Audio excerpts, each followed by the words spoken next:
তারা জানতে পারবে কি এই জিনিসটা কতটা খারাপ, ডিপ্রেশন জিনিসটা কতটাই খারাপ। তাই আমি আপনাদের প্রত্যেকজনকে, যুবক যুবতীদেরকে বিশেষ করে বলছি, কোনো সমস্যা হবে আপনারা কথা বলুন, কারোর কাছে হাত বাড়ান। কারণ যদি হাত না বাড়ান, শয়তান হাত ধরে নেবে, আর শয়তান হাত ধরে নিলে ও নিজেই পতনে নিয়ে যাবে। কারণ ওর পতন হয়েছে, ও সবার পতন করবে। তাই কখন কে চলে যায় কোনো ঠিক নেই।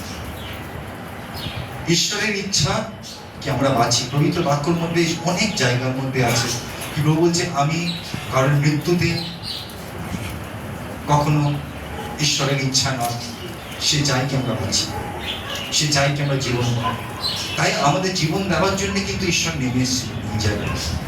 আমাদের জীবন খ্রিস্টের আগে কি ছিল আপনারা জানেন? খ্রিস্টের আগে কি ছিল?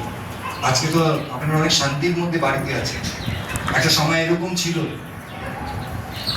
যখন প্রত্যেক মানুষেরা যুবক যুবক ছেলেদেরকে ট্রেনিং দেওয়া হতো, হাতের মধ্যে তরবাল নিয়ে, ঢালা নিয়ে যুদ্ধের মধ্যে চলে যেত সব। আর প্রত্যেক ছেলেদের কিন্তু মৃত্যু হতো। জীবন আয়ু কত ছিল জানেন তখন? 35-এর উপরে নয়, 35-30-এর উপরে নয়। খ্রিস্টের পূর্বের কথা বলছেন। তার আগে মানুষেরা মরে যেত, ছেলেরা মরে যেত, মেয়েদেরকে রেপ করে দিত, মেয়েদেরকে বন্দি বানিয়ে দাস বানিয়ে দিত। খ্রিস্ট আসার পর সব বদলে গেছে। খ্রিস্ট আসার পর কিন্তু মানুষের জীবনের মধ্যে স্বাধীনতা এসেছে। খ্রিস্ট যে শিক্ষা দিয়েছে, সেই শিক্ষা দিয়ে ডেমোক্রেসি তৈরি হয়েছে, সংবিধান তৈরি হয়েছে। যে সংবিধানের মধ্যে আজকের দিনে আপনারা খুব সুন্দর করে পালন করছেন। আর আমার খুব দুঃখ লাগে যখন এই মানুষকে কমপ্লেন করতে দিই। কমপ্লেন যারা করেন না, তারা যোগ্য না। এই বছর সারা কমপ্লেন করাটা প্রভু পছন্দ করেন। প্রভু এতটাই আমাদেরকে এমন একটা যুগের মধ্যে দিয়েছে, যে যুগের মধ্যে দেখুন আমরা খুব ভালো করে নিজের জীবন নিয়ে ভাবছি। আগে তো মানুষের জীবন নিয়ে ভাবতোই না, কারণ কখন মৃত্যু চলে আসবে তাদের কোনো ঠিক ছিল না। ইসরায়েল জাতিকে দেখুন, কতবার তারা ঈশ্বরের অবাধ্য হয়েছিল বলে তাদেরকে বন্দী বানিয়ে নিয়ে চলে গেছিল অন্য দেশে, তাদেরকে বন্দী বানিয়ে নিয়ে চলে গেছিল অন্য দেশে।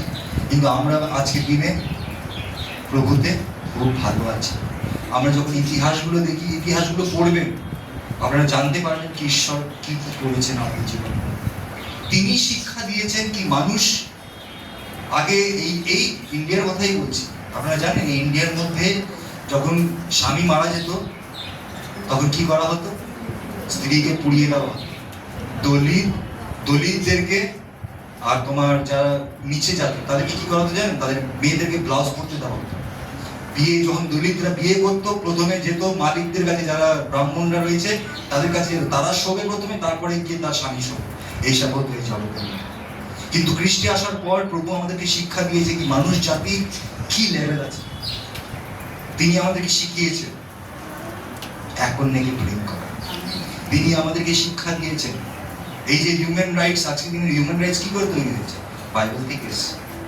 না তো হিউম্যান রাইটস বলে কিছু ছিল না, কোনো কিছু হিউম্যান রাইটস ছিল না। যারা গরিব তাদেরকে আরো দাবানো হতো, আর তাদের সাথে বাজে বাজে জিনিস করা হতো। আর তারা যারা শক্তিতে ছিল তারা শক্তিকে এইভাবে ব্যবহার করত। কিন্তু দেখুন আমাদের জীবনের মধ্যে প্রভু অনেক কাজ করেছে। তাই যত কঠিন, যত ঘন অন্ধকার কেউ না হোক, মনে রাখবেন যিশু আছে। আর যার কাছে যিশু আছে তার কাছে আলো আছে। আমেন। সে অন্ধকারের মধ্যে নেই। তাই আমরা প্রভুকে ধন্যবাদ দেব কি আমাদের জীবনের মধ্যে যত দুঃখ হোক, এই দুঃখের সাথে আছে আশা, ভরসা এবং তার মহিমা। আমেন। আমরা যেহেতু তার মহিমা দেখি বলে আমরা আজকের দিনে প্রভুতে রেহাই পাই।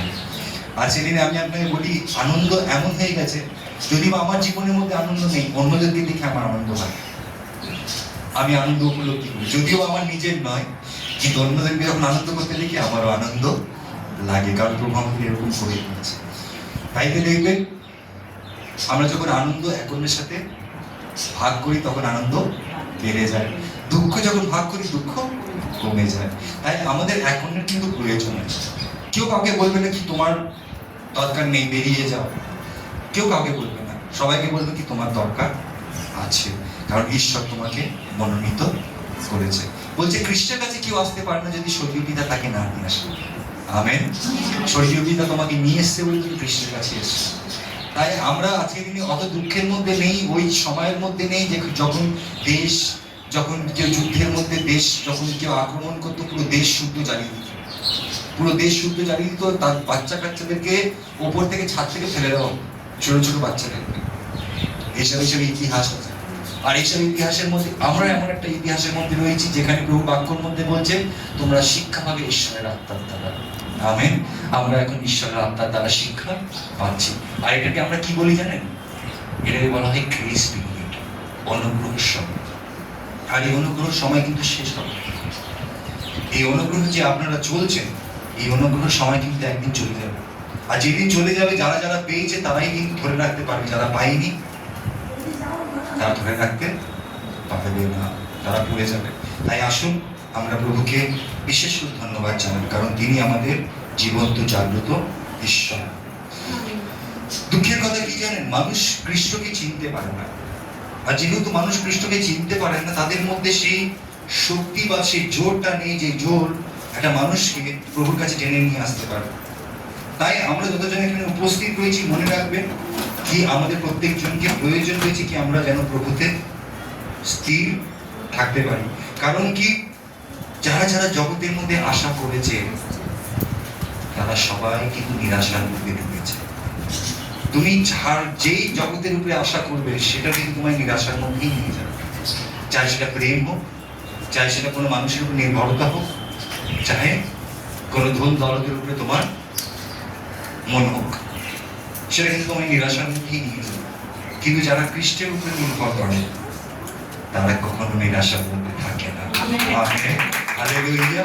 তারা কখনো নিরাশার মধ্যে থাকে না। তাই আমরা কি করেছি? কৃষ্ণ আমাকে শিখিয়েছে কি করে জানেন? লাভ খেয়ে খেয়ে। সবার কাছ থেকে লাভ খেয়ে খেয়ে কিন্তু আমি শিখেছি কৃষ্ণতে নির্ভর করতে।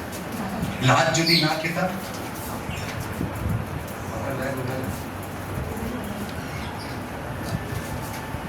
কৃষ্ণের উপরে যেহেতু নির্ভর করতে শিখিয়েছি, নিজেদের করিনি, প্রভু করিয়েছে। কারণ প্রভু দেখিয়েছে কি আসল জিনিসটা কি। আর এটা আজও অনেকজন রয়েছে